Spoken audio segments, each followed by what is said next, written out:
and developments do you specifically want to see come to fruition if elected?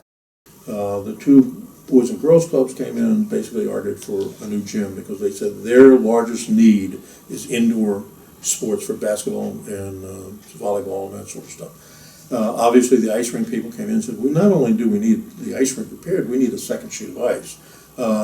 And the council became fairly divided as to some were more responsive to the ice rink, some were more responsive to the gym.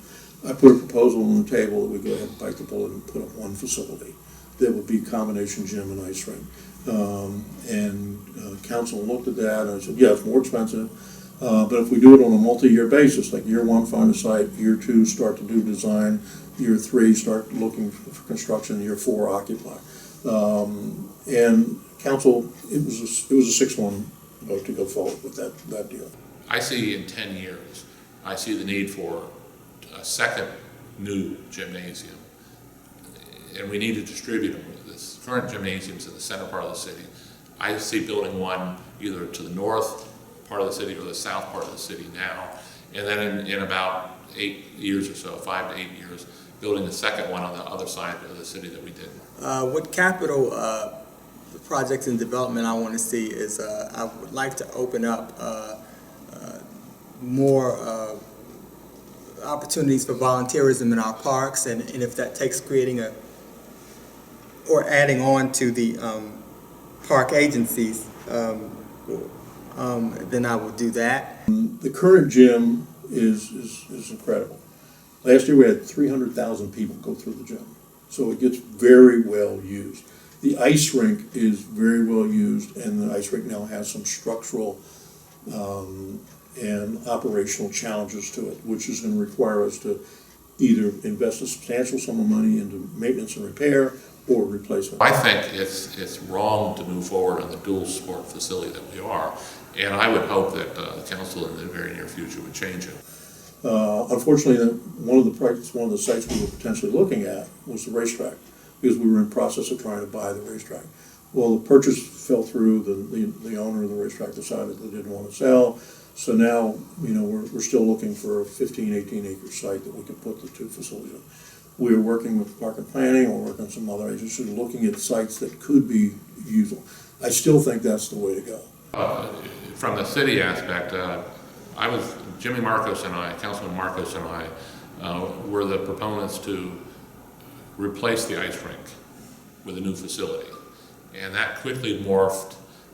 The mayor pulled out the city's credit card and suggested it be a dual facility. I think we can do two single facilities and not bond anything. If we single shoot this and say we're going to build a gym or we're going to build an ice rink, whichever one is not selected, it then becomes 6-7 years out. My guess is the most effective way to do this is to do it, come up with a funding mechanism. We're trying to put money ahead every year so that we can build up, some advanced purchase money, and then we'll probably float a bond to pay for the balance. But by having one facility, I only have one management overhead. I have one manager that can run both facilities. $16 million on a bond issue is not pay-go. And that is driven by the fact that we don't have the money to build a combined facility now. Right now, we don't have acreage. We don't have the land to build a combined facility. It's over a year since we made this decision, which I think is wrong, and I voted against, because I think we need to quickly act on replacing the ice rink arena, because we're coming up looking at a $1.5 million improvement that needs to be done to have it continue as an ice rink. That would be wasted money if we end up moving forward with, when we end up moving forward with a new replacement ice rink. I would like to also get more landscaping and beautification done around the city, and I would also like to see more continuity throughout the different districts. That's what I would like to see. There's rumors, or I should say there are comments being made now about the possibility of not only having the two sheets indoors, but the possibility of having an outdoor sheet during the winter months. Kind of make it a winter park, if you will. We can economize on structure, we can economize on energy, we can economize on parking, we can economize on impact on the environmental community. So there's a lot of things going for it. On the other side, it's very expensive. And the second part is, we have not been able, during this first year, to find a suitable site. But I think we're this close to looking at a couple of potential sites right now. I think that would be very nice and very a positive thing to do in the city of Bowie, to have an outdoor thing during the winter months, as more as a social, not as a place for hockey to be played or competitive sports to be played, but more the social where people can come in and meet. It's kind of like Allen Pond in the summer, but you're on ice in the winter type thing. But if you put a oversized facility on a very limited size footprint of a land parcel, if the acreage is not sufficient, you don't have that ability in the future to expand. I mean, I would like to see more beautification of not only the homeowners association governed communities, but also the communities that are not governed by a homeowners association.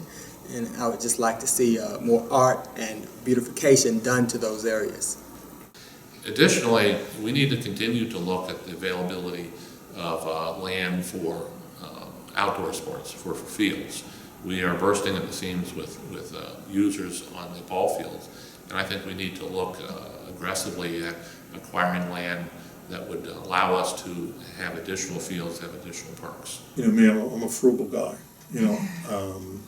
I'm committed to the idea of we're spending OPM, other people's money,